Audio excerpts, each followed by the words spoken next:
Okay. Hi everyone. We're here today in Crypto Art Asia Week, a crypto art event that's happening concurrently with other Asian countries in the region. And we're here today as the Malaysian edition. So some background info on the event. So Crypto Art Asia Week was founded with the vision of supporting artists in Asia with the aim to strengthen and forge bonds within the Asian artist community and to promote Asian-based artists by introducing them to galleries, platforms, collectors, and potential patrons. And also just celebrating the continent as a rising creative force. So for Malaysia, on our edition, we currently have 2 virtual galleries that's up and running on Crypto Voxels and Mozilla Hubs that's been put together and designed by fellow Malaysian colleagues. So a big thanks to the team for putting in their time and effort to run the show.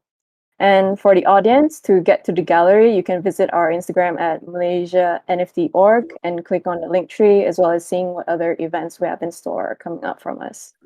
So today's talk session will be speaking on the topic of NFTs and what they mean for architecture. With 3 NFT creatives we have here today to listen into their thoughts, observations, speculations, and discuss around the relationship between these 2 topics.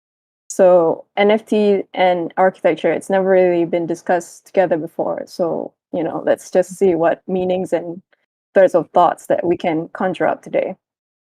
So for anyone new to this space, NFTs, which stand for non-fungible tokens, are basically authenticated digital files via blockchain tech, similar to how a physical artwork is authenticated by an artist's signature on their work.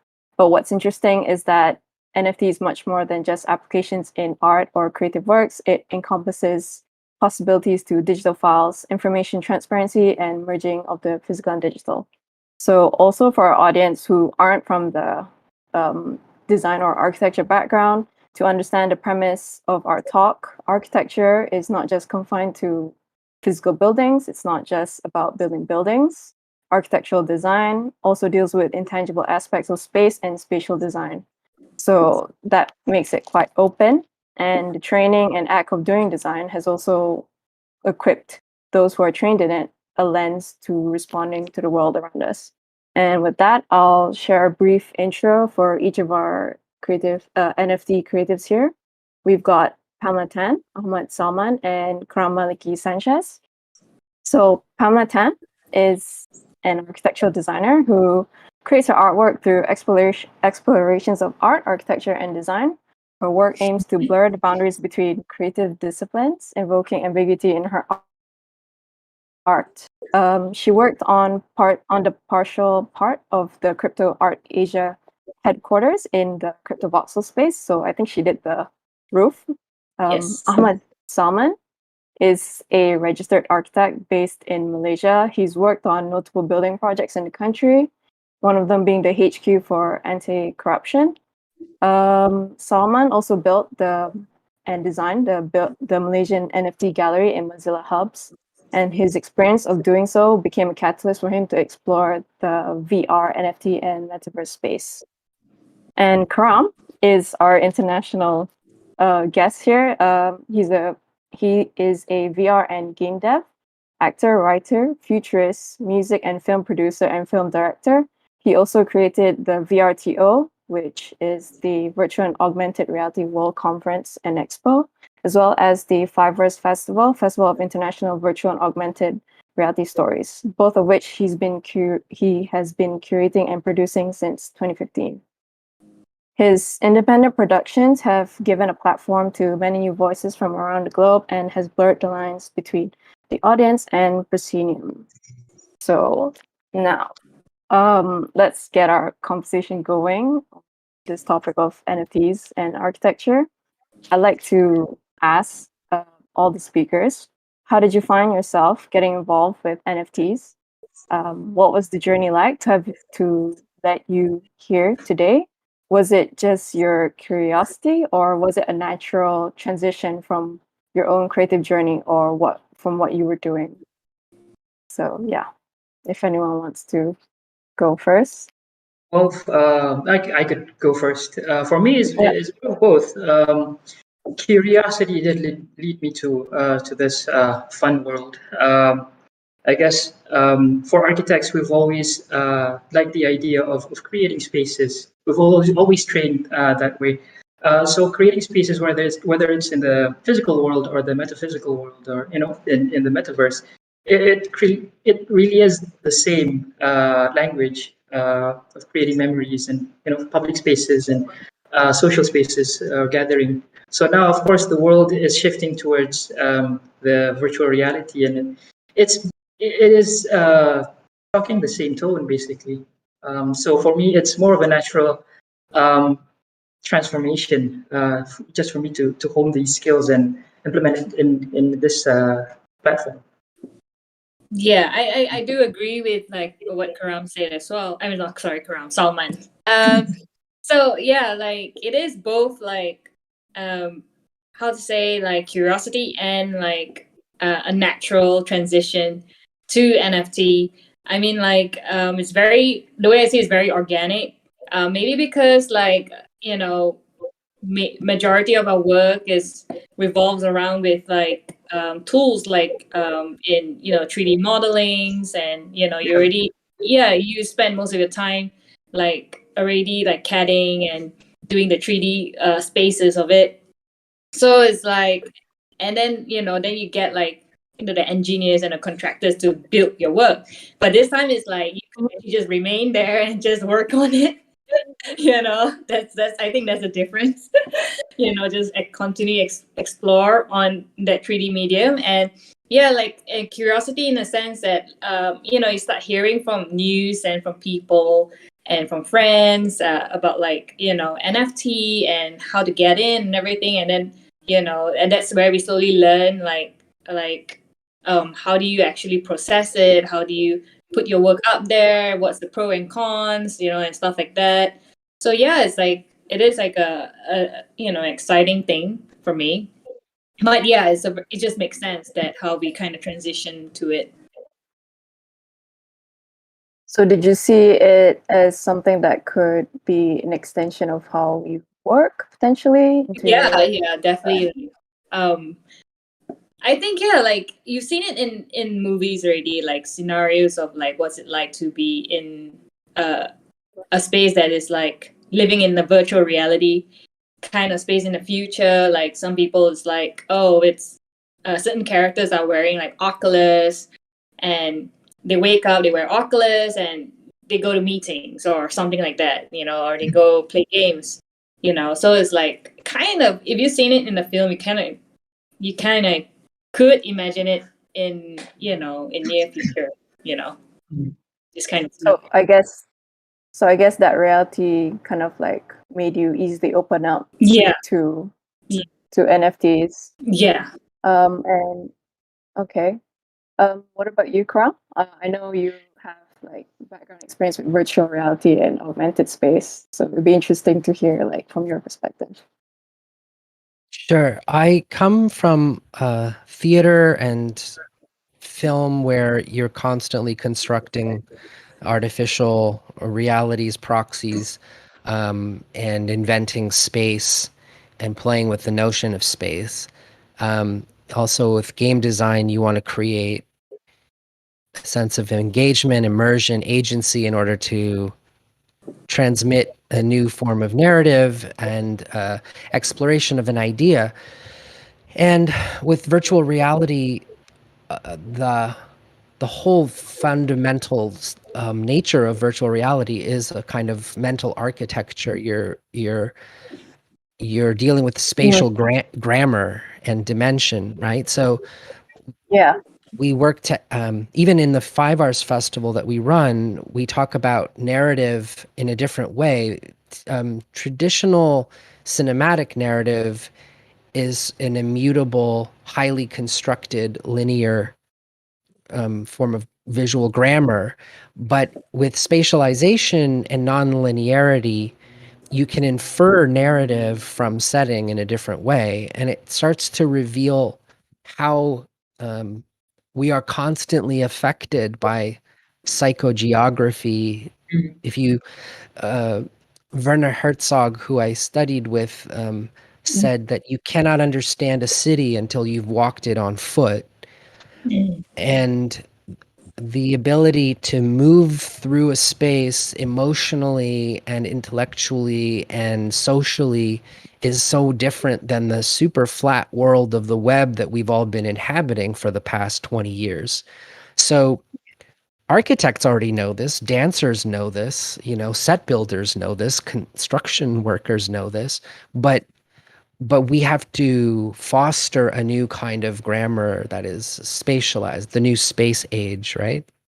Um, the other side of it is virtual economies and the implications of digital assets. And this is a conversation I've been having for many, many years. Living in virtual societies, even back before there were browsers, I used to use Internet Relay Chat, IRC, which was just what we would now call text messaging, I guess. We recognize it now as like Slack or Discord or whatever, but in the old days there was no visual interface. And you would create multi-user dungeons, MUDs and moos and all these other things to evoke worlds only through text and self-organization. And there was a sense of place and a sense of ownership over those communities. And there are really wonderful books about nomadic digital tribes that meet in one place and then they will move together as a whole from one cluster to another on the internet. They might have met on Second Life or on AOL Instant Messenger, but still 15, 20 years later, they still come together as these like sort of flotsam groups of digital nomads. And those societies are very real. We know the stories about people who get married or become best friends or who've never met in person, but feel an intimate, profound connection. And when you create the abstraction of an avatar, you are further able to access the person wholly for who they are without all of the cognitive or implicit biases that we may be holding about age or gender or race or the setting behind them or any other thing. You can represent however you want to and so on and so forth. So I've frequently come up against people who say, well, if it's digital, like what value does it have? How can it have any value? It's just pixels on a screen, which is of course utter nonsense. I remember in the days of World of Warcraft when people would sell an epic sword, for $600 on eBay. And you would say, how can that have like real cash value? How can the World of Warcraft gold be the 60th most valuable currency on the planet? Well, it's because it affords you quality of life. You would do an exchange with the so-called Chinese gold farmer. They would have these people who would be basically sitting there earning pennies to like earn gold and then sell it to you on eBay, but it's saving you time. It's giving you back that time. Anyways, the point is there's a wonderful book by Edward Castronova called Synthetic Worlds that, he's an economist and he wrote about this like some 15 years ago about the value of digital goods. And maybe he used examples like Second Life and the Linden dollar, where we saw early versions of what are now these digital economies, and people would create custom items. They would create Gucci shirts and special shoes and whatever, and they would sell them, and people would make a living selling digital goods in Second Life. And you'd say to yourself, why does it matter? I mean, why does anything matter? Why do your shoes or your t-shirts matter? You just need clothes, really.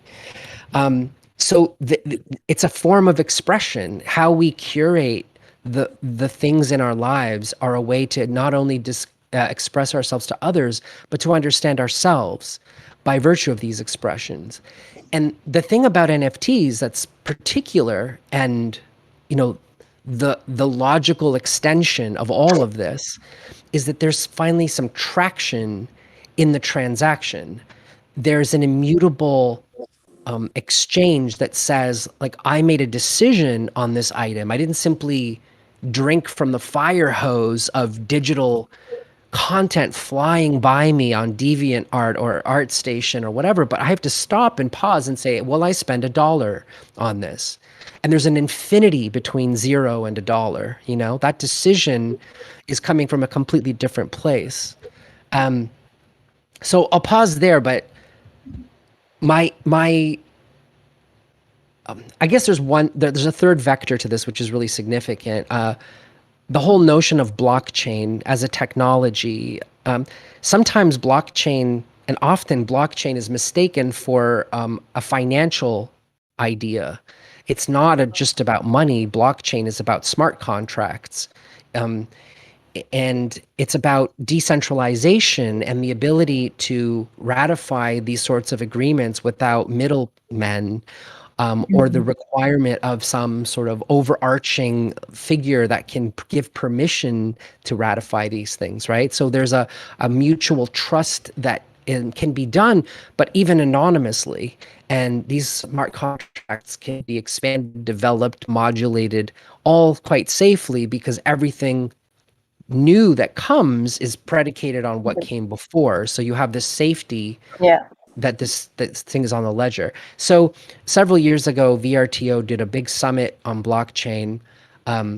We were actually shadow banned and blacklisted by some of the social media sites because we were even talking about blockchain, because it was a bad word. And this year, when we did a summit on NFTs, we had organizations that said, we won't list your event because we don't want to be anywhere near NFTs because they're bad for the ecosystem. So there's a lot of misunderstanding around these things. A lot of, to not even be able to have the conversation is a scary road to be taking by anybody. Like, we need to discuss this stuff. So anyways, about blockchain, we looked at really interesting applications like stable coins, where you could track police violence in a certain district, or use it for activism or for whatever else, and to say, this happened, this moment in history happened, and it's now on a blockchain and it cannot be eradicated. So there's all sorts of alternate uses for blockchain, sociologically, societally, in terms of law and contracts. And of course, the final thing is the provenance, just saying, who participated in something, who made this thing, who are all of the people in the chain that made this thing, and how that can apply to royalties, whether it's for the music industry or just the co-creation of any idea. So it's a very multifaceted conversation, of which NFTs are the point at the end that says, here's a fun use case that is actually the thin edge of a much, much larger conversation. Yeah. So actually, you basically answered one of the questions that I wanted to ask you about, like, real world application. I'd like to hear more about that, but I'll ask the next question. It's, I guess, Pamela and Salman, I think you could answer this.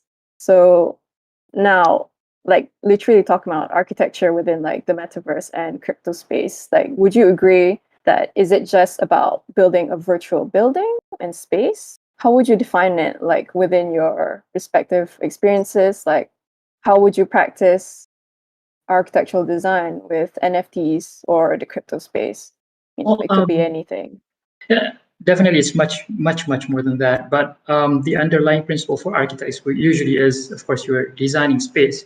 So the element of proportion of people who then therefore translate into the movements and the sizes of the avatar. I know that's how we relate to the physical world, to the metaphysical world, to the metaverse, I would say. But in NFT, that's just one side of the architectural expression, I would say, or the art scene, because one is designing space, but we are also talking about the expression of sculptures. It's definitely different. I have a fond hobby of photography, and my background of architecture. The difference that I see when I take pictures of buildings is, the quality of space is when you see the light through it. You can see the depth. You can actually, when you can smell and sense, what's happening inside this. But it's different when you take a picture of a person. You know, the light penetrates through the facial features of the person, and it's a different meaning of texture. And we're not talking about space, but still, it resonates the same artistic language or Senses, expression. kind of. Yeah. So in relating to NFT, it's again, it's a platform to express any of those art scenes, whether it's, you know, Keram pointed out, you know, whether it's music, whether it's you know, visualization, whether it's space, architecture, urban street. It's yeah, it's a lot. Yeah. For me, I think like my experience like designing an installation or like an architecture feature for say for like CAWA gallery recently. I think like I remember like part of the conversation I had with the organizers like, okay, what's like the space like, what's the size, you know, you start thinking all this, and they were like, you know, we don't know the size, we don't know anything, just you know, it's just anything could happen in there. And now I kind of like that because, you know, we are so used to constraints and, you know, the Exactly. reality and the realistic, you know, laws or whatever. But in there it's like, oh yeah, you know, Forget about that. but Huh? you fly there, you know, you fly to the third floor or you jump, you know, you don't have to use the stairs, you know. And then It's interesting how gravity fits in all yeah, of this. exactly. You know, in architecture, early in the physical world, everything is bound to gravity. You know, the size of the structure, the size of the space, and all that, blah blah blah. But Yeah. you go to the virtual world, you design a thin, clean piece of paper, and you can put, you know, 100 tons of of elephants on there, and, you know, it seems, oh, okay, it's a nice Yeah. piece of space. Yeah, Yeah. it's just unbounded to anything. Yeah, and then I think that freedom is like, I think I find a lot of joy in that freedom, like designing that space, and yeah, it's like, but yeah, we still do exercise the basic disciplines, like okay, how do you want the visitor immerse themselves, like what do they see, and you know what do you look at when you look at the left, like which paintings or drawings you see first, and you know all these things are we still, you know, it's still the same, but except it's just more freedom, you know, and just you can just go all out in there. And that's what I like about this, the infinite possibilities in the metaverse. And yeah, like I'm also like having like some conversation with some of like the crypto gallery owners, like the potential of like designing event space or how to say public art installation in crypto voxel or, you know, whatever platform there is. And then it's like, oh, and it will work with different brands and stuff. And I was like, this is so real. Like I can't believe this, because I'm so used to like doing physical thing, you know, for event space and stuff like that, or you do it for like, oh, this brand and this brand. But now it's like in the NFT, in the metaverse, and say like, yeah, we're gonna do like fashion shows in here, and then there'll be a band in here DJing in there. I was like, wow, it's just mind-boggling to, you know, and have this conversation and start thinking about, you know, okay, what can I do in my computer to just like design all these elements, you know? So yeah, like that's for me. So basically, like the physical, the logics of like physical space doesn't Yeah. apply to like this virtual space. So would you say like after this, would you be designing like in real life, or And both. you know like with building elements, technically we don't need columns, we don't need beams, we don't need structure. So would you like transition and probably explore more of that to create some sort of logic for yourself or your Like, design there language? is like at the end of the day, like humans are human, they still need like some sort of like information to recognize like how to navigate around the space, you know. So it could be like some floating tunnel or something, you know, like a floating maze passage, you know. And actually I remember I went to this VR exhibition by chance in Australia 2 years ago, and it was amazing. It's just like, you know, for Oculus Spot, but when you where it is like it's so immersive into this infinite world, and it felt like you're moving as well. Like the time when you're like there are those moments where you're just moving up to the lift and you enter to this random mouth of a flower, and then inside the flower there's like floating bodies. It's just so weird, but it's so immersive, and you felt the motion as well, like that you're lifting up, you're floating around, and then sometimes once in a while I'll just take out the Oculus and say like, okay, I'm still we're in gravity. Yeah, we're on good old Earth. still on Earth. I'm not going anywhere. Then I wear it back on and I'm like, wow, it's just amazing. So yeah, like, and that's for me, like that's had to do a bit of like a narrative in architecture, like spatially organize this world that these artists have. So yeah. Can I add to that? Sure. The conversation around spatial design is, of course, its own aspect, just the ability to design in digital. And as you've covered, like, you still need some sort of organizing principle or a way to direct the attention. And you may have, the compact versus the exposed, the open versus closed frame, all of those things. And that's where the art of it certainly comes in. When I design WebXR, I try to create non-orthogonal environments, sort of organic, curvy spaces, ones that don't have ceilings. You don't need things to hold up windows. You can have portals, of course, that can indicate that something goes beyond it. But yeah, it's quite a thing. I also try to design for lighting and mood, and to there's a whole discipline in terms of optimization. And especially if you're working in WebXR, you want to make sure that things can run as quickly as possible on as many devices and be accessible in that way.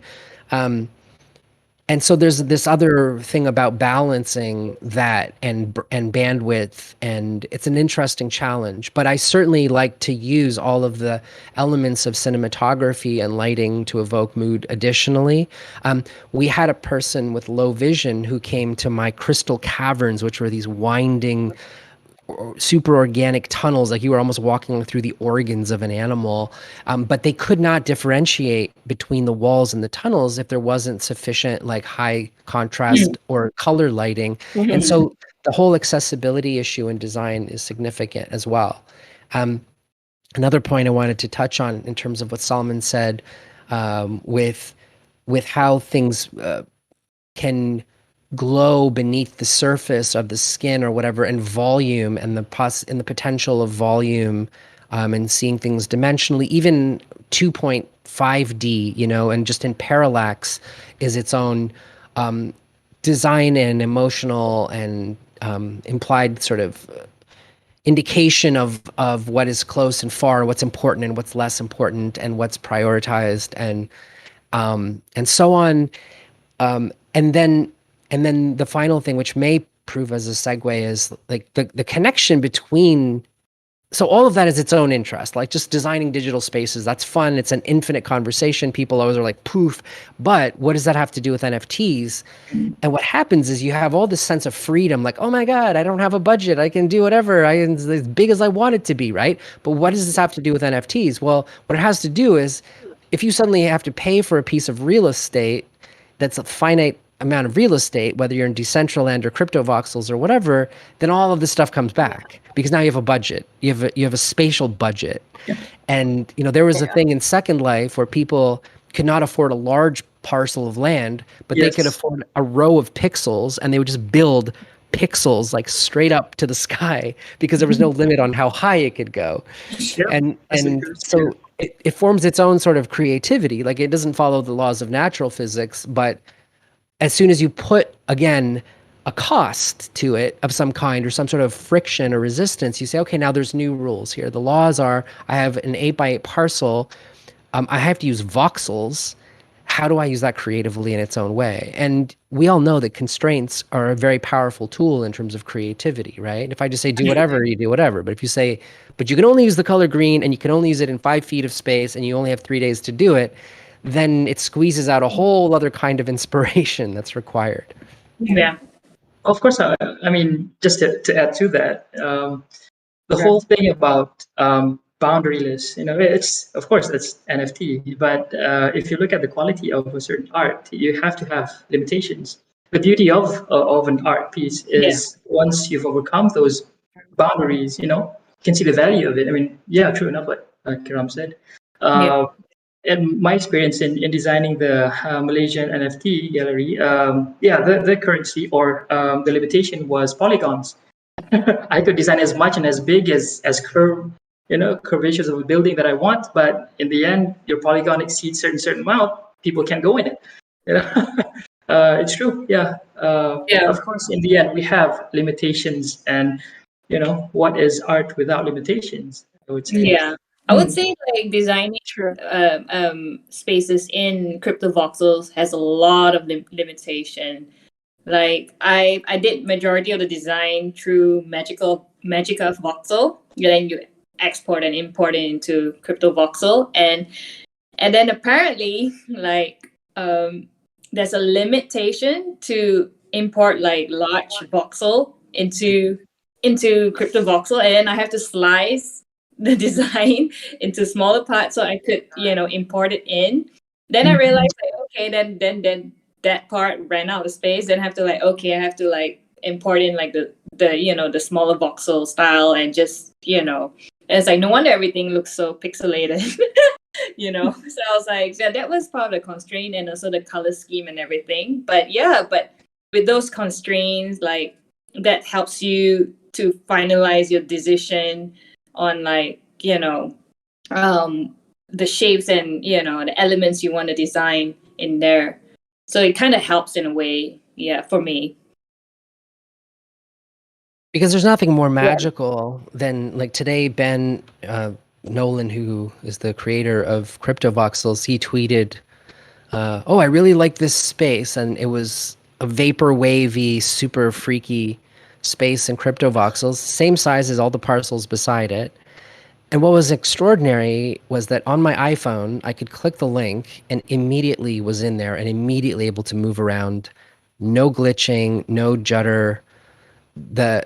When everybody's playing well together and following the best practices for optimization and design, we are creating a kind of magic right now. If you don't follow those things, it'll be a hot mess and people will crash. They won't be able to get in. It won't download correctly. So there is a fine art to it, and there is a discipline to it. And there's so much that can be imported from so many disciplines, which I don't need to name, but anything from architecture and visual poetry and lighting and just traffic flow and optimization and computer programming and all of these different things converge into a whole new form of discipline. And then even if you make an NFT, or if you're peddling virtual crypto-based real estate or whatever, then there's the whole art of like selling and the whole art of promoting it and understanding how to get people to be interested, because you can go build the most beautiful thing in the world, but if it's not compelling or if it doesn't have any value, then it's just like having a million music demos that nobody will ever hear. So like how does it create a public market for itself? How does it engage that public market and create find its intrinsic value as well? So I think that's another major part of that dialogue is how do you not just create something that's interesting and that works, but is compelling enough to hold value and to be transmittable and like something that people can sell and resell, and some people are successful at that and some people are not, and there's a whole bunch of keys to that as well. Yeah, I would totally agree on like, I'm actually also interested in like that, I guess implementation application into public and in the real world, or like in the real profession of architecture. So that kind of brings me to my next question about this. So like NFT, a part of its, I guess, attraction, like for artists is that authentication. Like you can track, like it comes from this artist or this designer or whatnot. Like, do you think that that could be applied into like maybe architecture or even creative work, like in terms of its spaces and like pieces, building elements or like art elements, materials? Like how would that come into play into all that? I'll start because I'm not the architect. Yeah. Um, Yeah, sure.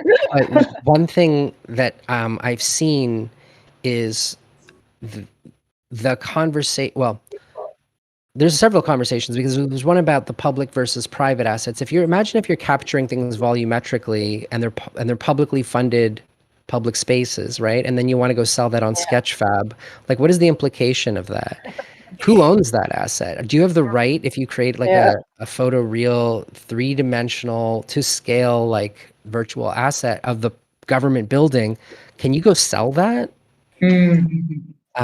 Conversely, my friend Galit Ariel talks about how augmented reality will have all sorts of implications for public versus private space. If I'm standing on a street corner, I have private space, which is what's inside of my AR experience. And then there's the public space that I'm standing in where I can be photographed and I can photograph you if you're there, but also I can be pulling private data about you walking down the street in this public space, and who has the right to sell that in the public space and how are you protected? So I'm just asking, difficult rhetorical questions, but those are further extensions of that consideration. Okay. Yeah. So from you guys, I guess, okay, I'll rephrase it in a different way. Like perhaps what do you think the relationship between like NFTs and what you design in the virtual space and the relationship between its existing physical space, building or structure? Do you think, like eventually would like what, because when you design like the augmented reality or virtual space for that space, will we eventually like go down that road? I'm just speculating basically like the future of this application of NFT into how do you marry it with existing physical space basically. Quite Sorry? well, architects, we sometimes, I think we can speak both language here. We usually design things when the brief is given to us. So let's say if for my experience, the gallery, the design brief was quite simple, just to create a space for an art piece to showcase itself, probably have some social gathering. But of course, you'd like to design something that is an art piece itself. So from an architecture point of view, you will talk about the language of ascension. You talk about the idea of introduction, entry. You talk about the pathways that would eventually lead people to these artwork. So you have to take from a perspective of a person ascending towards the gallery, but at the same time you want your buildings or your gallery to be appreciated as an art piece itself. So you are talking about the building as an art piece. And I mean, to relate this to the architecture world, and when you ask about materials and all, it really does not pose any so much of a difference in at least for my experience, unless you want it to be. For me, it's just nice to have a platform that's very pure in delivering the message that you want. So, I mean, you go into the real world. Of course, you are bounded again by cost. You're bounded by economy. You're bounded by a lot of different things. But I try not. Again, I said before this. I try not to say this, but NFT is a good escape. is an interesting escape hobby for these for people like me. Yeah. Where you are not bounded by these constraints. A good point that you mentioned about these middlemen. Um, One thing that's interesting for me, the whole idea of the NFT is because it takes out the whole idea of these middlemen. And for me, it just brings down this it brings this whole platform to its purest form. An artist wanting to sell their art, to the general public. Of course, again, yes, you talk about the idea of infringement of rights and all of that, Yeah. but yeah, I also look at it from that perspective as well. Yeah, it is like there's definitely more transparency in that sense. I think for me, just to simplify, like in looking at like a simple situation, like I know someone who's doing very well in the crypto market, and also a huge NFT collector. So apparently, this person's house is designed in such a way where like there's a lot of screens that display the NFT collection, and even when he has like his own gym space, and then in front of the treadmill there's this like a visual screen that shows like the NFT collection or whatever news he could just browse through, and then there's like how to say like a TV screen that also display again like NFT daily of the day, like artwork, and he'll probably think like, should I get it or should I not get it? And can you just imagine like this is just again one person who is in crypto market and surrounded by NFT things, and maybe, and it's like it's just screens everywhere, so it's just like it just says a lot already. And it's just like present day 2021, so can you imagine like what it could go further down, like what Keram said, like it could be like a collection of like clothing and stuff like that. And there are conversation of like people buying plot of lands and buying bungalows or houses as designed by, I don't know, famous architect, and then you get to have your own collection of furniture and how you want to furnish it, kind of thing. So I think it's kind of like hitting there in a sense. I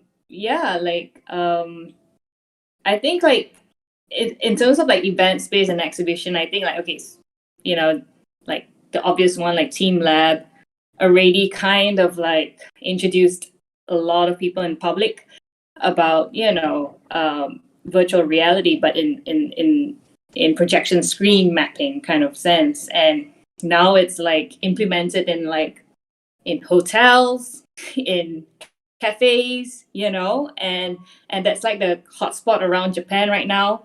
And even I like Googling these kind of events and just to visit the hotel, just to see that space, and it's like, it's like a thing to check out. And it's wonderful. It's like it's a combination of like spatial poetic architecture with digital kind of like sensory elements into it. And yeah, like for me as like a spatial designer and art installation, I find that very fascinating, in that sense. Yeah. Definitely, we're still grasping the idea of how far this NFT is going, and definitely we're just seeing only the tip of the iceberg. It's very, very new, and architects are only, I would say, not the we are secondary in all of this, I would say. It's but I mean, from my perspective, I get a few questions on like Pamela. Would you, I have a few collections. Can you design for me a certain gallery that I can showcase my space? And the design brief was, I want my gallery to be outer space. So it's if you talk about the opportunities of this from the architecture world, again, the language is still the same. It's about space. It's just that it's a different type of language. Yes, I did receive a project as well, like for film director, say like, could you design me this sci-fi space and also a physical table, because I want to use it for like a background to, you know, talk about like games and stuff like that. And just like, okay. And then like, so what he does is that he just map it in his like green screen, and it's like, it's wonderful. It's like, you know, all I have to do is just work on it in 3D and, you know, send it to them. So yeah, it's very interesting how you could actually just work in, again, in various form like game. So usually what you can see for architects is usually reciprocal of what the needs Yeah, are. it's like I'm anything you do with space, anything you do with set background, set design, you know, or event space. Like, okay, go for the architect. But Also, imagine. Oh, please go ahead. Please go ahead. no, I mean, but the what is so interesting and what's so uh, for me so motivating is the amount of expression that you can put in it, as Yes. opposed to, you know, the real world. You know, that's Yes. definitely apparent. Yeah, that's the point that I would say a lot of designers are going into NFT, especially from the ones from architecture, from Yeah. IT, from the others. I know a lot of architecture rendering people are going into NFT and just, you know, creating wonderful artwork. Yeah. I just saw a few on YouTube, this Lumion renderer, just creating the spaces and the, you know, equipments and I and think the lighting. looking at like simple real architecture Mm. details, like elements. I remember like there was this supplier that trying to introduce this window application, like this glass window, which you can actually dim it with just a click of button. I don't know how they actually do that, but it's the way I see it, it's like a screen. It's just a screen, and you can just like, how to say, mist it, or you could like totally just turn it into a really clear window. And it's just like a sheet of glass, you know. So it's kind of amazing. So imagine that could be projected, you know, into, you know. So that's why, you know, things like scenarios you see in Ghost in a Shell kind of like scenes, like it's kind of believable, you know. That's the way I see it. So They are, yeah. in fact, developing light field projectors, which will re-instantiate into a room all of the light rays to the eye that would make something appear almost indistinguishable from a real object. And I'm very curious to see not only how NFT art in itself is developing, but how we will create NFT galleries in the meat space to exhibit. I have a gallery. I have a friend who has a gallery in Beverly Hills, and they're very interested in NFTs. And I think about it, like, what is the best way to do this actually? And do we have to like return to the normal idea of a frame on a wall when there can be so many other ways to represent this? So that'll be an interesting thing to evoke. And another thing I wanted to add to this is temporal NFTs.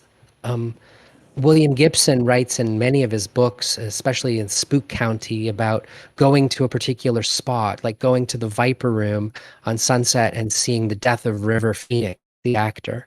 And these ideas of digital ghosts and digital events that happen in a place. And imagine going into a real world building and being able to fast forward or rewind through time a series of events that takes place in that particular foyer or in the grand hall or whatever, and to like recreate moments. Imagine the importance of going to a concert. I know that Mumu the Stan is based on being a huge Linkin Park fan, and just being able to say, I was at the show, I have the actual paper ticket, I was there. That is an NFT opportunity, right? I was at this particular event in this particular space. And then imagine being able to go to that space and just like to fly through a catalog of all the people who stood in that place. Oh my gosh, I'm standing in the exact spot that Winston Churchill stood, or Marilyn Monroe was in this exact spot. I have an NFT like that proves that space really is there. So just the whole temporal aspect as we move into the creation of the mirror world, which will be not just a one-to-one volumetric representation of everything that exists here that is superimposed over it, but it will be, and I've said this before, it'll be infinitely layered, right? There will be the punk rock layer, there will be the Polish layer, there will be the Ecuadorian layer, there will be the economic layer, there will be the avant-garde layer, and you can just go to the access layer of the mirror world that you want at any point in time. You could see it as it was captured over time, see people who used to live there, how the buildings used to look, and you could use AI and quantum computing to extrapolate infinite possibilities of how it will probably unfold if one quantum aspect is different. If climate change continues, and I've seen projects, there's a project called 1 Square Mile where they use the HoloLens to represent your neighborhood if climate change continues. You can see the flooding that will affect your neighborhood, the sea rise, drought.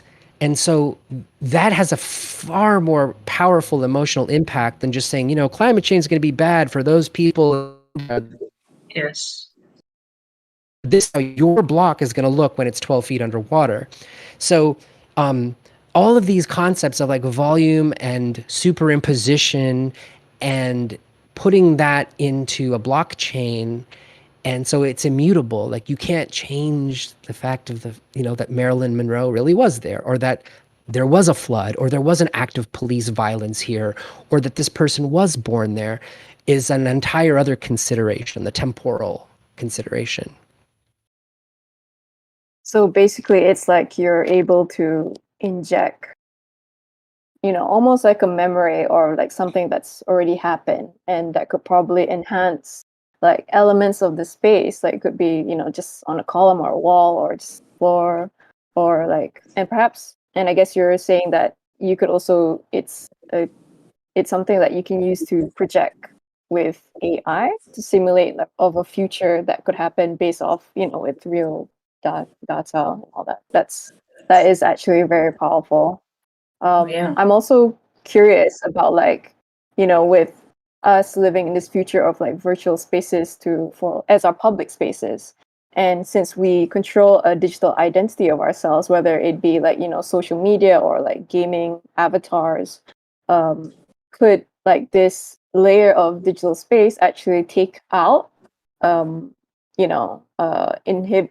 take out the inhibiting of physical space completely, or would it be better just working together in tandem, like that physical space and that digital layer?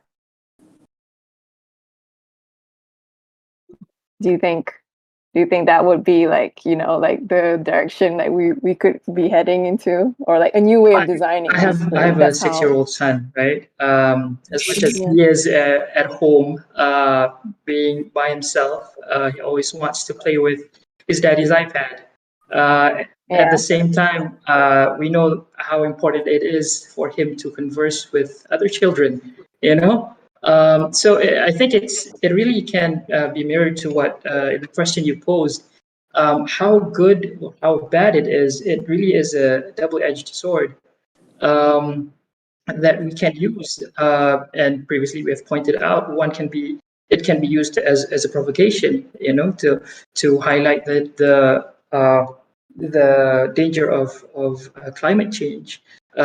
Architects has always used this not so much of a provocation, but as an assurance to the clients that your building or your space works. What you're paying is what you will get, and this is the art or space Mhm. that you will get. So it's more of a medium to assure people of the space. And again, I think it's uh, not so much of a provocation really for architecture. It has to be seen as a bigger medium to really evoke that sense.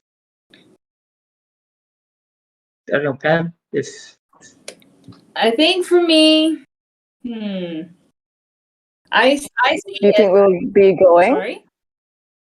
to that future of like digital layer and physical space will be like would that like be the way we build or design for I spaces? see it as like an alternative thing, Mhm. and I think alternative is good.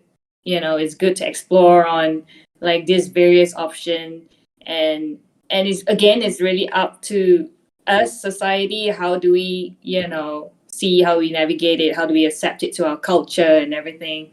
So maybe because I couldn't really imagine myself, because I don't think we're there yet to you know to judge. Maybe the only limited judgment I have is just through like films that I've watched, that scenarios that imagine to be in those world that is like majority is in the metaverse, kind of like immersive surrounding life kind of thing. And films like Her, Ready Player One, stuff like that. So yeah, but honestly, I can't really say much, I think. But for me, for now, I think like yeah, like having these alternative and exploring those alternatives of the many possibilities. And for me as a designer, it's all about like experimenting and trying out, understanding behaviors and how we received it, and I guess how we learn from it, the negative and the positive side of it, and how we can again go back and refigure like the ways that if it went in a very negative sense, that kind of thing. So I think yeah, but for me, I'm really open with this alternative. That's the way I see it. Can I also offer this provocation? Imagine that buildings start to be designed for AR and volumetric projection, in fact. So you don't have to put in all of the design and the gargoyles and the foil and the mosaics. You can just create spaces that are better designed for volumetric or immersive media, right? Like, and that happens in the Roman times. It happens in the Greco times. You're like, what was this for? How did this work? And we don't see the fountains and the pigeons and the peacocks and all of the pageantry and we just see the remains of it. But how can we design buildings that better accommodate the future of NFT art and volumetric performance? How can you consider like set extensions? In the films they'll shoot like a house, but then they build the entire like second and third wing of the house and the widow's peak and all that. So could buildings take on those kinds of forms where you say it just needs to have this core framework, but in scenario one it will look like this and it will look like that? And whether we have ocular implants or we have honeycomb based surfaces that create dimensionality or whatever unknown, what is the dance between architecture and future holographic direction of whatever kind may exist? Do you think that it'll, like Salman, since you're like the registered architect here and like probably well versed with the profession, do you think that it could influence, like from what Keram was saying, that layer and just having basic structure to accommodate for that AR space? Do you think that it could influence, the way we build and the construction process even, like with Oh the yes, profession? definitely. If you look at some of the well, again, I'm going to technical. If you look at some of the softwares that is up in the market, it is usually softwares or AI, I would say, programs to really refine the building further into its most economic form. Again, budget, costs, and all that. Um, Yeah, I mean, the other flip side of it, it's how um, because I was thinking of VR as always a platform for us to explore and assure clients. It usually is a two-way thing. One is the cost side of it, and one is the exploration side of it. it always works in other distances, but usually it has to meet in between to meet the budget and to meet the client's requirements. Yeah, that's and to take that further in the opportunities in this architecture field. Yeah, I would say that there's a lot more avenues to go into. Okay. Like with your background with like VR and AR and your experience with like spatial aspects of this, and like with your conferences, have you had like experience or with real application of these things? Like, you, for example, earlier you mentioned about like the use of it with the police, with the stablecoin. So I'm just trying to get an idea of like how, we could like actually relate this technology with what we can do and apply it in real life. And perhaps that could help with like public perception of, this whole thing.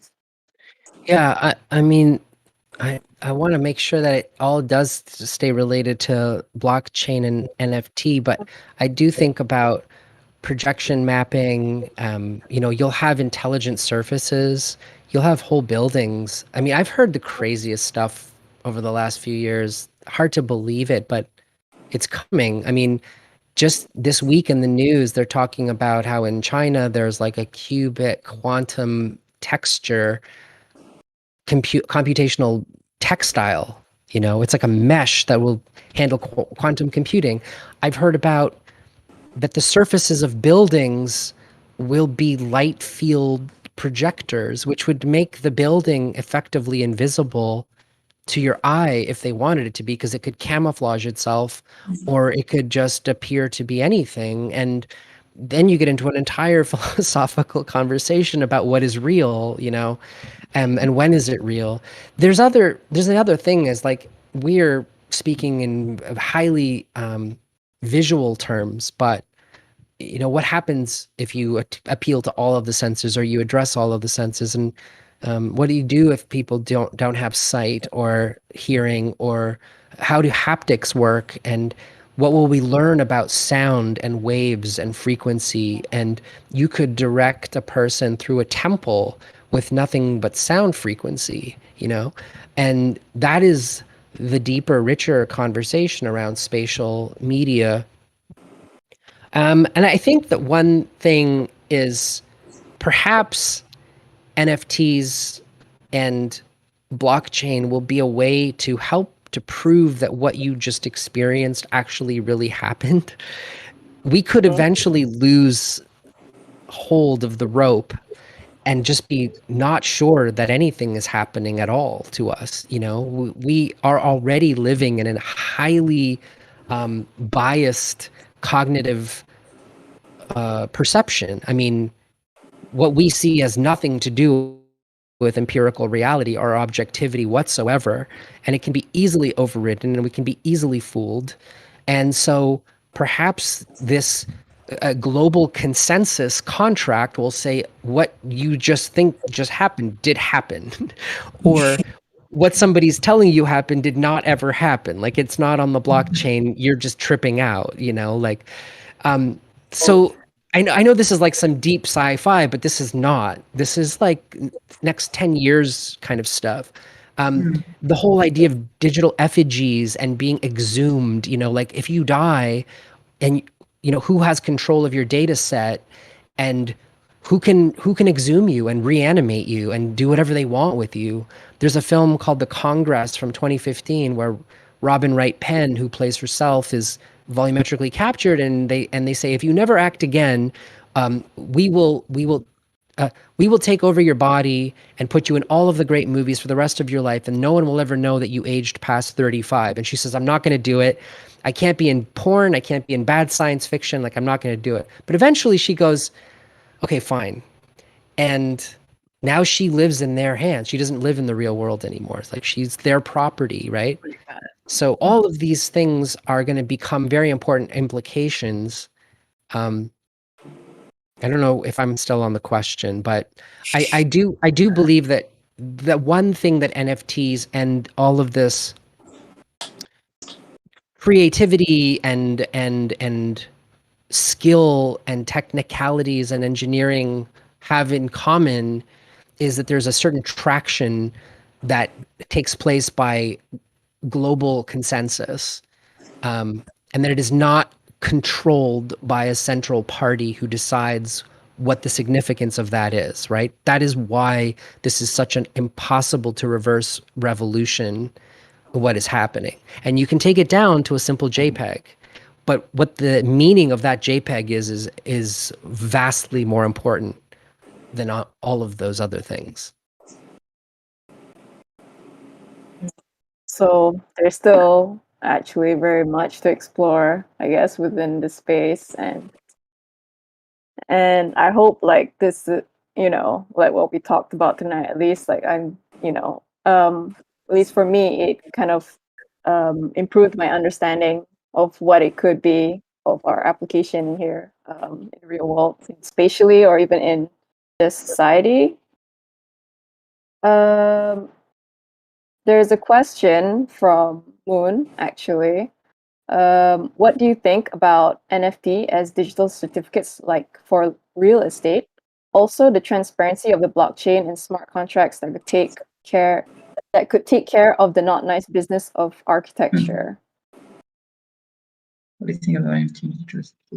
So it's basically talking about like the contract transparency contract side of like with the architecture business, or I guess it could be about creative business as well. I think that's great. Yeah.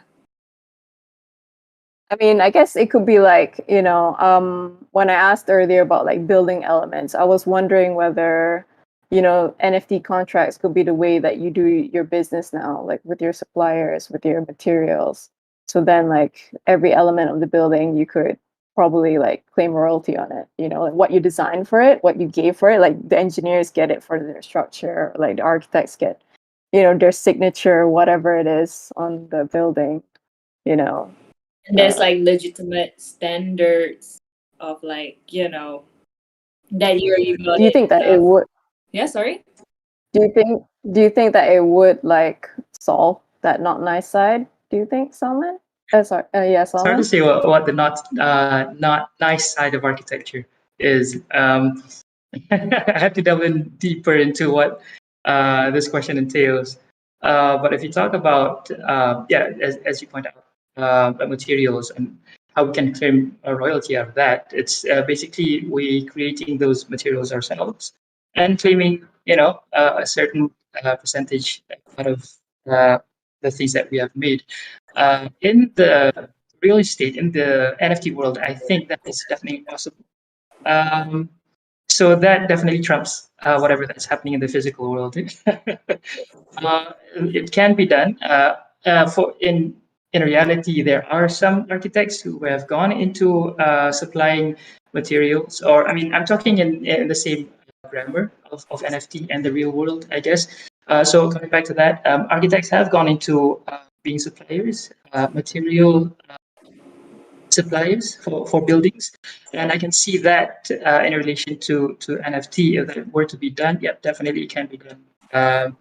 How that also the transparency of the blockchain and smart contracts that could take care of not nice business side of architecture. I have not yet.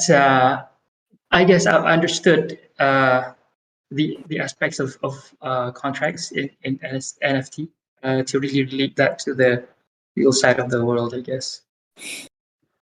I would say one thing that should also be considered, though, with all this NFT and blockchain stuff is, and I don't really want to be an alarmist, but it's a reality, is you are also putting on an immutable blockchain what you did, right? What your transaction was, who you transacted with. No more cash under the table, no more lofty conversations about something. Like, it's committed.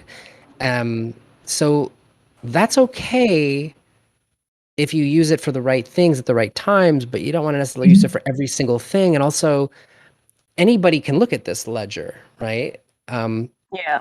And that can eventually have very negative connotations if it's in the hands of the wrong people. So I'm not going to be an alarmist, but it's something that's also very real. It's like if right now we're going to go crazy talking about everything's got to be on the blockchain, everything's an NFT, but it's there. No takebacks. Yeah, everything is recorded and archived. But wouldn't that be technically a good thing that you'd be Technically, able to yes, it would trace be. and Transparency. people would behave Transparency peacefully? is always a good thing. Yeah. Yeah. But transparency in all of in everything, I don't know. Again, but we can see that transparency in most of the things that we have gone through is pretty much good for the society. Yeah. For I everybody. think like in Maybe terms of for- like having like the perfect ledger or like the perfect profile back, it's like it was so clean, he pays on time, everything is recorded. But humans are humans, we have our own accidents, we have our shortcomings and stuff like that, and that kind of help us in a way that pushes or bring us down, I don't know, hold back, and that's where we learn. But so I don't know how that applies to a very transparent or like a kind of like ledger and recorded data of everything about you, and that you have to keep it clean and perfect. So I don't know. It does evoke honesty. I'm curious what it would have been like if all of Donald Trump's real estate dealings had been on a blockchain. Well, I mean, I don't even need to extend that thought. Be curious for our own government as well. Donald Trump, I think all in the construction field, developers are certainly looking for this. Yeah, we definitely need it. Okay, I think we've like an hour and a bit has passed, so I think that we can open the floor to our listeners or public for any questions for the speakers here today. Faris, is there any other than from one?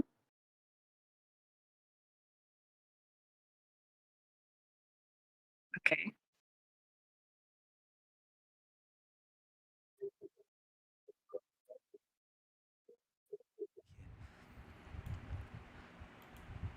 What do you think about NFT as digital certificates for like real estate?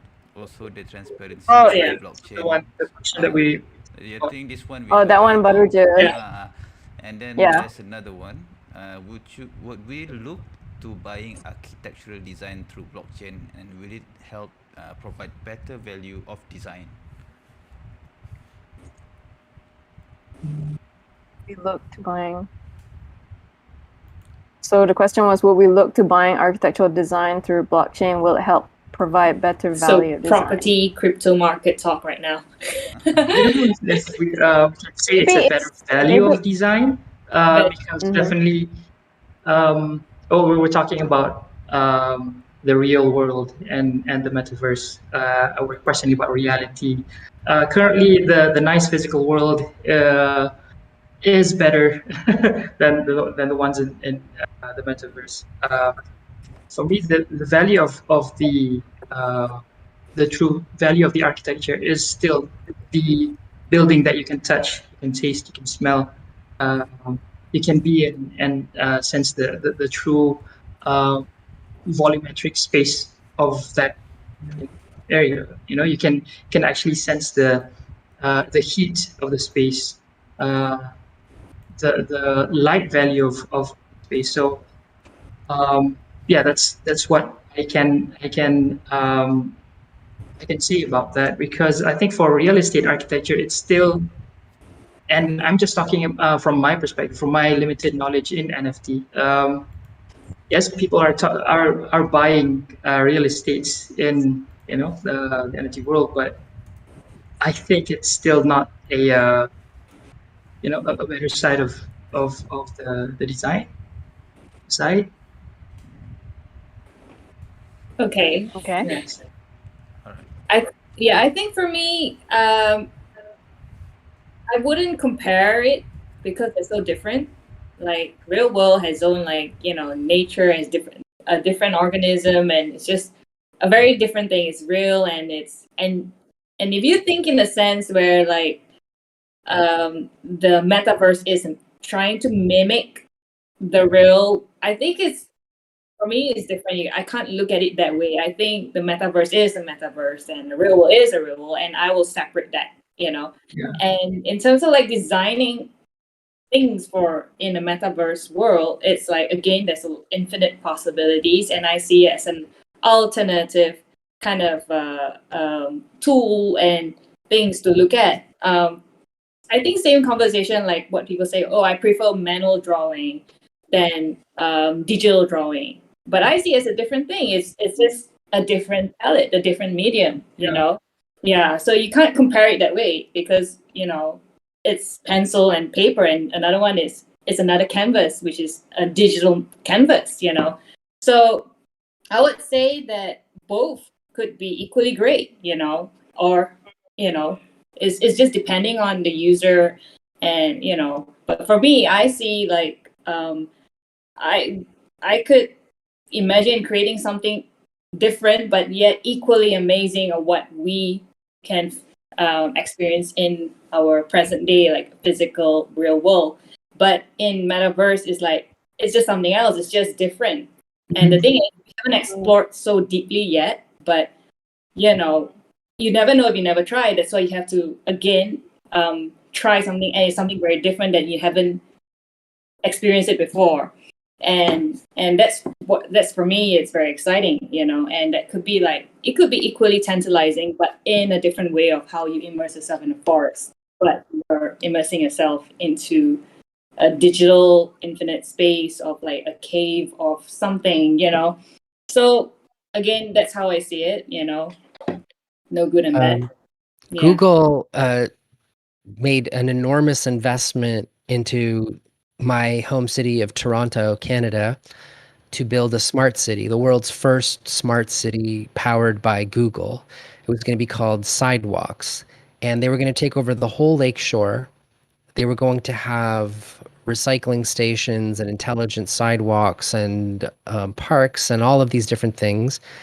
Everything was going to feed back into the brain, figure out how to re-optimize itself and everything else. It looked just lovely.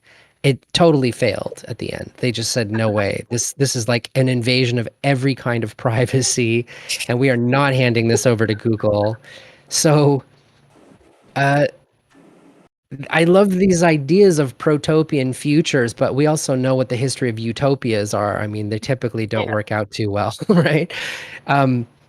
So I don't know, there's a whole other side to this. It's like, yes, and everything will be networked and everything will be clean and everybody will be happy, but the actual application of it becomes extremely restrictive and oppressive because you're sort of forced to operate a certain way now. And it's the heterogeneity of the world. It's the sort of free will that really makes the world as beautiful and precious as it is. And so that's another danger. It's like everything is being observed, everything's being recorded, everything's being monitored, everybody's accountable to everybody for anything. Like, what about your dark side? What about, the mistakes you have to make in your life in order to become the person that you are?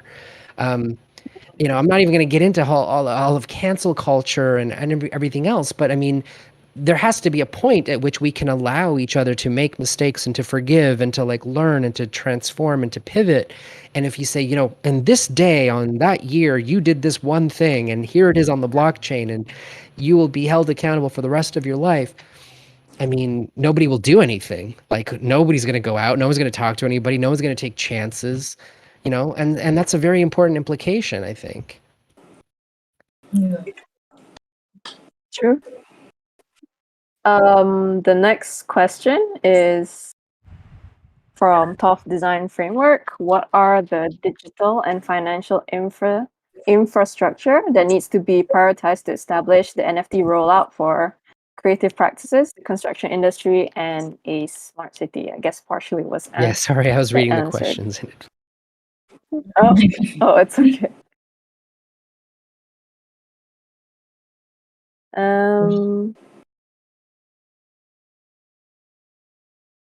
I think, well, considering three of us are very, very new to this space.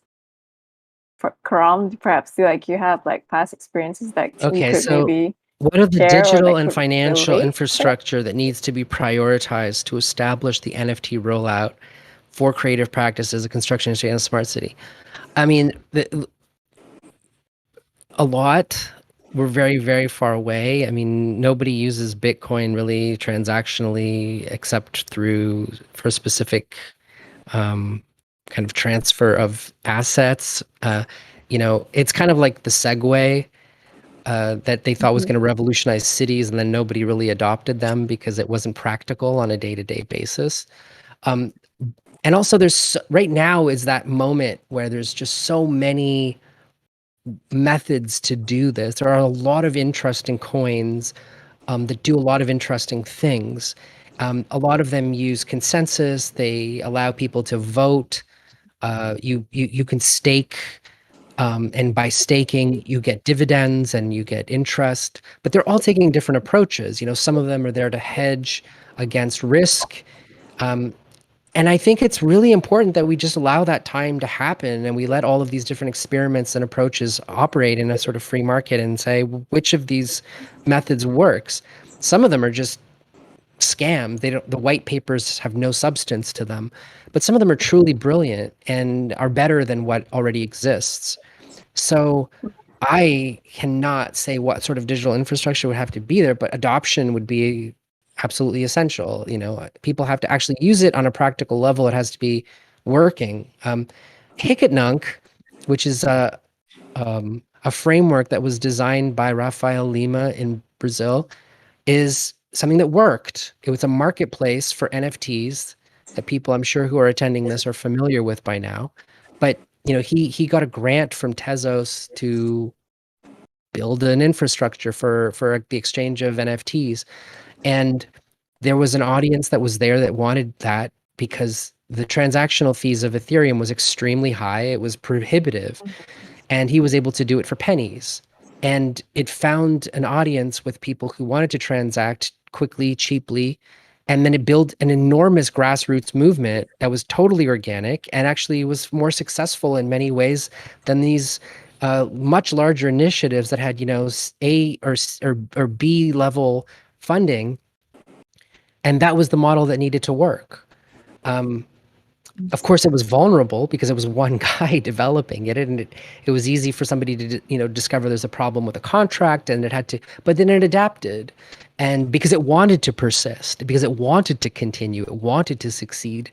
And when people will get behind something because it's working and because it resonates with the zeitgeist and the way the hearts and minds want it to function, it will take over. If it doesn't and there's no adoption, it just won't exist. Like, how many social platforms have tried to rise up and have just not taken off from and so in terms of the question, what are the digital and financial infrastructures that need to be prioritized to establish NFT rollout for creative practices, a lot. Adoption based on like the fundamental utilitarian nature of the technology. But I don't think that will take long when it is correct. Like, if you think about what Pokemon Go, the AR app, did to society, it took like a week to completely transform small businesses. Like, there was no Pokemon Go, and then Niantic made an app where you could, geo-map your walk around the neighborhood and find rare Pokemon. And all of a sudden, people were putting up little lures at law firms and ice cream shops and bicycle repair shops, and people were swarming it and discovering it. And it transformed small business. It took like a few days to happen. Hikitnunk happened in 3 months. Like, overnight, it was just the right combination of things. So I don't think it'll take a long time, but it'll take the right thing. And I don't think that can be artificially delegated. I hope that helps. Understand. Just be ready and I adaptive was and ready to move when it comes. Like, you know what I mean? Like, you can't go into a textbook and say, well, what will happen is, because you'll be wrong. You'll just be wrong at this point. Yeah, I think when Pokemon Go rolled out, I think I was there. I was still studying in the UK in London, and I just saw like the mass difference, like the week after, the small cafes were just using it as like marketing tools because like since they were lures, you could capture or like train your level there. Like it just brought more Yeah, people tell me out. what business And school you went to they 6 months just before that said to you, you know what's going to happen in 6 months? Grown adults are going to be up at midnight chasing Pokemon through your neighborhood. Yeah, I remember like, in a pedestrian and you see people like all hovering at one spot there with their phones doing this. Yes. It's just funny. even on the train, it was just like, oh, like damn, there's a Pokemon here. It's like, Yeah, and I'm in Los Angeles and you're in Malaysia, and we both know what I'm talking about, right? Like it was truly yeah, a global thing. yeah, All of you have a story about it. Mm. That's Yeah. called critical mass, if I've ever heard of critical mass. true. Do you think adoption is far off, like on like this understanding of like cryptocurrency, the crypto space, NFT? Do you think like within the next 5 years, like everyone might be I on mean, board with it? it's already Or, there. like I don't know, like Malaysia is still very I new. think that the conversation is already in the public domain. I mean, it's been on Mhm. all the major news networks. Again, I don't ever want to pretend to speak for the whole planet. It's a very big world, and it's very easy to think that we're important or we're talking about something that everybody cares about because we could be wrong. Mm. But as far as being in a national conversation, yes, it's like deep fakes. Nobody knew what deep fakes was a year and a half ago. Most people might have heard of what a deep fake is or encountered one, or whatever.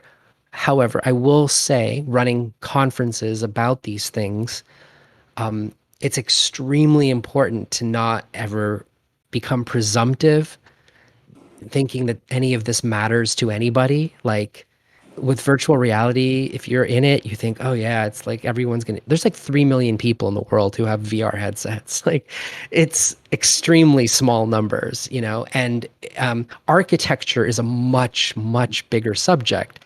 Blockchain is used for way more stuff than NFTs. NFTs are a teeny little tiny back corner, like Tezos, upon which currency Hikit is primarily based, barely registers Hikit. Oh sure, they acknowledge it now, but it's only a little tiny part of what they're really involved with. So it's easy I could easily fall into the mistake of grandstanding about adoption. However, I do think that the conversation is quite large around it in the public pop consciousness, and it is global for sure. Yeah, I would agree with that. Well, my hope at least, like I think people should really, I think, stay open and be ready for whatever may come from like this, since I guess this whole cryptocurrency and like blockchain and the metaverse, I think it's been talked about years before, even before I found out about it, like just only just this year. Mm. So, and like seeing the progress like from like reading about it, like Mhm. for me, like it was a bit hard to believe, but then I believed it when I saw its I guess the NFT made me believe it a bit more, I guess. Like, and then after that it just grew my interest. So I think I guess we could end our discussion here. Just like one last question, just about yourselves. Where are you guys going from here? Like, what's next for you guys? Like in terms of, with NFTs or crypto or whatever it is, like with your careers or We create ambitions. more. Create more spaces. It's definitely a newfound hobby of mine, I would say. Yeah, as simple as that. One skill that you have in architecture can always be transformed in this other platform. Yeah. I mean, for me, I have like what I said earlier today, just now. I mean, there are conversation right now talking about the potential next event space to design or a public art installation or land art in crypto voxel, with collaborating with someone from US, and yeah, it's like and more upcoming exhibition in in the metaverse. So it's like, yeah, I think like these are the conversations that just keeps me going into like, okay, what should I produce? What should I work on in in Magical Voxel or in 3D Max? I don't know. So yeah, it's like I think that's where I am currently heading towards right now. So that's So you'll be working on your skills for the digital layer, yeah, I guess. yeah, That aspect of design. And what about you, Keram?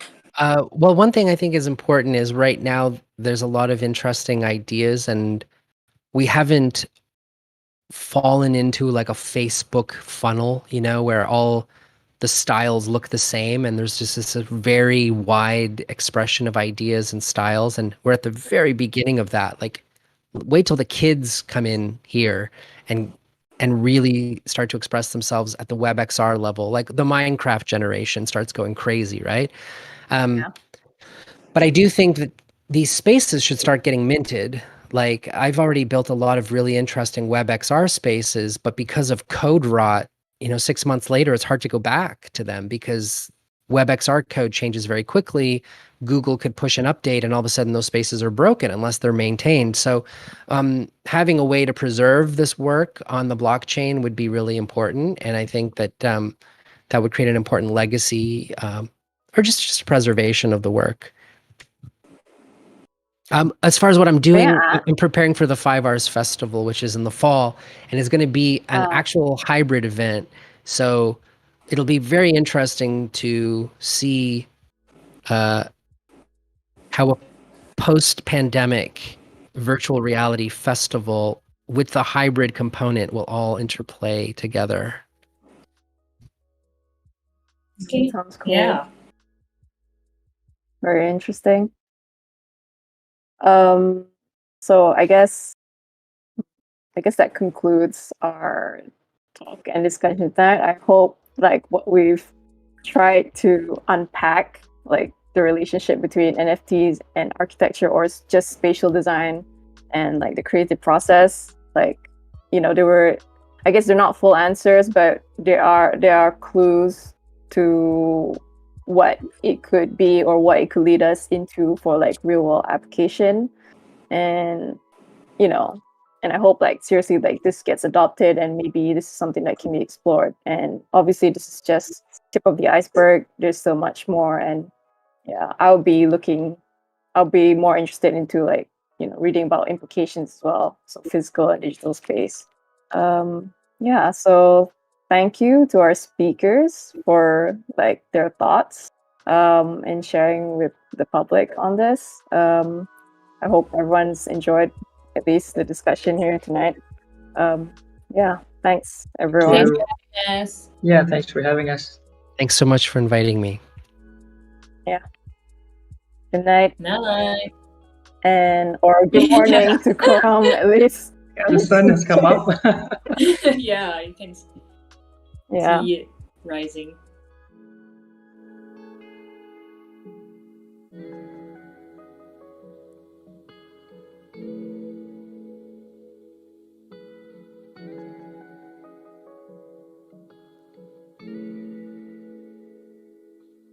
I'll see you. Yeah, nice.